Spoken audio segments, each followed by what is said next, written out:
So part of my process of coming out at work was writing a letter to help explain the situation, like to explain who I am and what coming out means and why this wasn't a bad thing for me or the company. And I share this today in the hopes that this might help some of you in navigating that process of coming out at work. So I'm just going to read this letter, and in full disclosure, I haven't looked at this letter in probably at least 3 or 4 years, much closer to when I actually wrote it. Like, I originally wrote this in October of 2014, and I think it was right around the end of October that's when I gave it to my boss. Yeah, let me just go right into it. The company I worked for is called Novabone, so you'll hear that word a couple times in the letter. To all employees of Novabone Products, I am writing this letter because there is a very important part of me that is necessary to share with the company.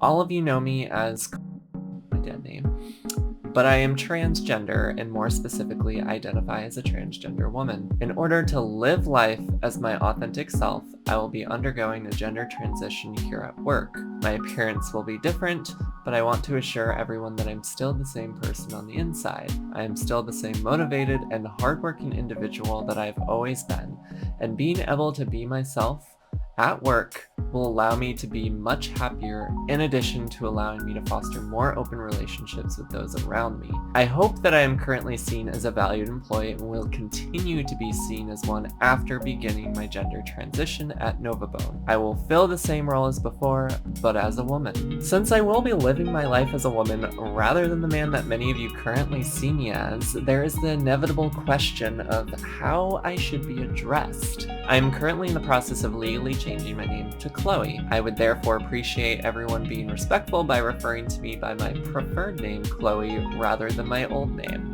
Beyond my name, my preferred pronouns are feminine ones, not masculine ones, and in any and all contexts. I prefer words like she and her rather than he and his.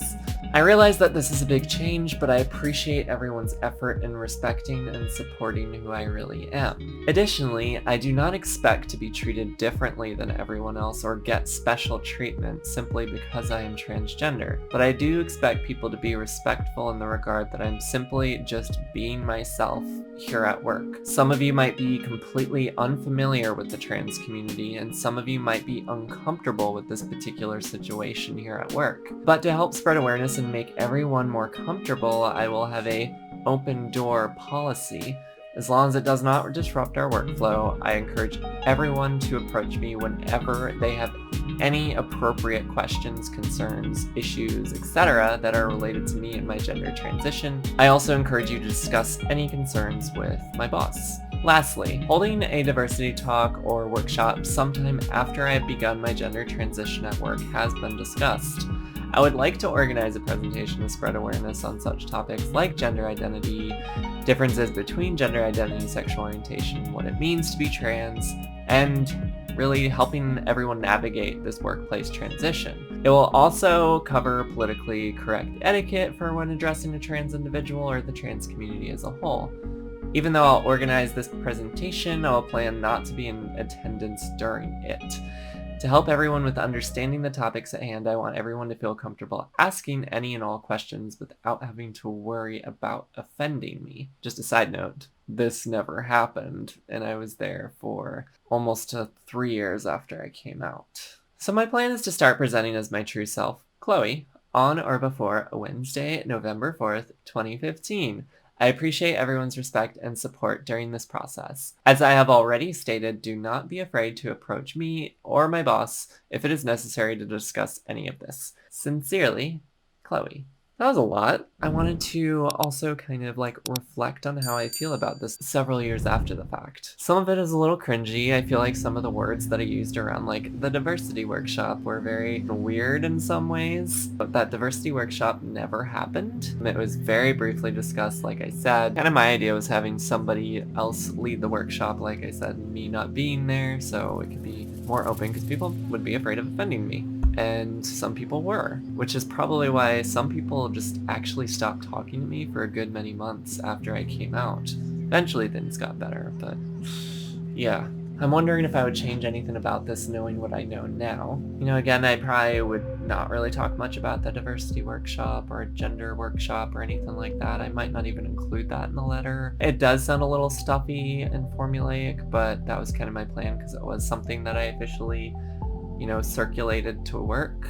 I don't know how many people actually even read it. I know my boss did, and I know some of the other higher-ups did, but I don't know how broadly it was read throughout the company, or if they even forwarded it to the whole company. Not even sure. One of those questions I was like, maybe I'll ask this later. And thinking back on this now, I would, like I said, I would definitely still do this, and I would definitely recommend this to somebody who is in the process of coming out at work, trying to navigate that just whole stressful situation of transitioning at the workplace. Because I think even if you decide not to give this letter to anyone at your company, I think it can be a really great exercise of just figuring out what you will say and how you will say it when you do eventually come out to people at work. You know, it can be a good way to really get all those words and ideas and feelings down on paper to help you in the moment when you do say it. And it could also be something that you supplement with the conversation if you don't feel comfortable like verbalizing it in deep detail, just being like, here, read this, which is kind of what I did with my boss. You know, this letter is not perfect, and clearly I was in a place where I was still new to my identity. I'm still new to being out as trans, still new to being a woman, still